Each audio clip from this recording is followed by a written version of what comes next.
Hi guys, இன்றைக்கி நம்ம என்ன மூவி ரிவ்யூ பார்க்க போகிறோம் மிஸ்டர் கன்சிஸ்டன்சி வீடியோவில் அப்படின்னா டிடி நெக்ஸ்ட் லெவல். இந்த டிடி நெக்ஸ்ட் லெவலில் யார் நடிச்சிருக்காங்கன்னா சாண்டா.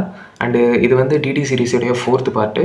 ஸோ இந்த 4th பார்ட்டில் வந்துட்டு ப்ரீவியஸ் 3 பார்ட்ஸில் ஒர்க் ஆன அளவுக்கு காமெடி ஒர்க் ஆகிருக்கான்னு கேட்டால் எனக்கு பர்சனலாக ஒர்க் ஆகலை. ஸோ இந்த காமெடின்றது ஒரு சீரியஸ் பிஸ்னஸ் இல்லையா? ஸோ இதில் நிறைய பேர் நடிச்சிருக்காங்க. செல்வராகவன், ஜிவிஎம், அப்புறம் நிழல்கள் ரவி, லொலுசபமாறன், யாஷிகா ஆனந்த், அப்புறம் வந்துட்டு கஸ்தூரி, இவங்கள மாதிரி மோட்டா ராஜேந்திரன், இவங்க எல்லாருமே நடிச்சிருக்காங்க.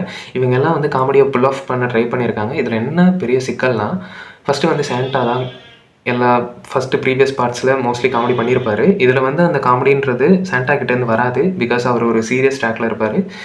பிகாஸ் அவங்க ஃபேமிலி வந்து ஒரு டேஞ்சரில் மாட்டியிருக்குன்றதுனால அவங்கள காப்பாற்றுற ஒரு டாஸ்கில் இருப்பார். ஒரு மூவிக்குள்ளே போய் மாட்டிக்கிட்டு அந்த மாதிரி தான் ஒன்லைனே இருக்கும். ஸோ ஆக்சுவலாக வந்துட்டு அவங்க ஃபஸ்ட்டு செல்வராகவன் சொல்கிறதே என்னென்னா, நீ இந்த மூவிக்குள்ளே மாட்டிக்கிட்ட, இந்த மூவிலேருந்து முடிஞ்சால் வெளில வந்துரு, தப்பிச்சிரு, இல்லைனா செத்துருவேன் அப்படின்ற மாதிரி. ஆக்சுவலாக ஹீரோ போயிட்டு மூவியில் மாட்டின மாதிரி தெரில, நான் தான் போயிட்டு மூவிக்குள்ளே மாட்டிக்கிட்ட மாதிரி இருக்குது. So just for fun. But என்னென்னா, ஃபஸ்ட்டு ஒரு 10 நிமிஷம் அந்த கண்டென்ட்டடாக ஒரு ப்ரீவியஸ் பார்ட் மாதிரி ஒன்று சொல்லியிருப்பாங்க. லைக் அது கொஞ்சம் நல்லாயிருக்கும். அண்ட் 10 நிமிஷம் தாண்டினதுக்கப்புறம் up to the second of பாதி வரைக்குமே காமெடின்றது எனக்கு பர்சனலாக ஒர்க் ஆகவே இல்லை. மேபி நீங்கள் பாருங்கள். பிகாஸ் வந்து நிறைய பேருக்கு வந்து 4 இடத்துல காமெடி ஒர்க் ஆகும், நிறைய பேருக்கு 10 இடத்துல காமெடி ஒர்க் ஆகும், சில பேருக்கு 2 இடத்துல கூட காமெடி ஒர்க் ஆகாமல் போகலாம். ஸோ ட்ரை பண்ணி பாருங்கள், ஒர்க் ஆகலாம்.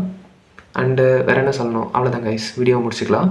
அண்ட் எல்லாருமே கொடுத்த வேலையை நல்லா பண்ணியிருந்தாங்க. லைக் சினிமாட்டோகிராஃபி அண்டு விஷுவலாக இருக்கட்டும், அதெல்லாம் நல்லா பண்ணியிருந்தாங்க ஓரளவுக்கு. ஆனால் சில இடத்துல லேக் அடிக்குது.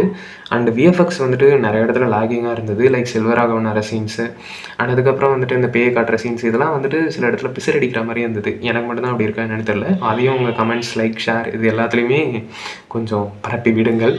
அண்டு அவ்வளோதான், மற்றபடி வீடியோ முடிச்சுக்கலாம். Bye bye, Tata.